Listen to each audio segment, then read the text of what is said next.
Checkpost তৈরি করা আর কি। পরিকল্পনা তো দারুণ, কিন্তু কাজটা মানে একটা অত বড় জলাকে এভাবে পাল্টে ফেলা সহজ ছিল কি? না না, মোটেই সহজ ছিল না। অনেকগুলো বড় চ্যালেঞ্জ ছিল। প্রথমত, অত বড় জায়গার জল বার করা, জল নিকাশি, ইঞ্জিনিয়ারিংয়ের দিক থেকে সেটা খুবই কঠিন ছিল। বুঝতেই পারছি। দ্বিতীয়ত, মশা আর অন্য রোগ জীবাণুর বাহকগুলোকে তাড়ানো।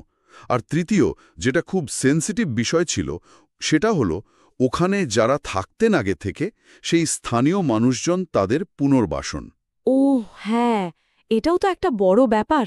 অবশ্যই এই সব বাধা পেরিয়েই কিন্তু কাজটা এগিয়েছিল। বাহ!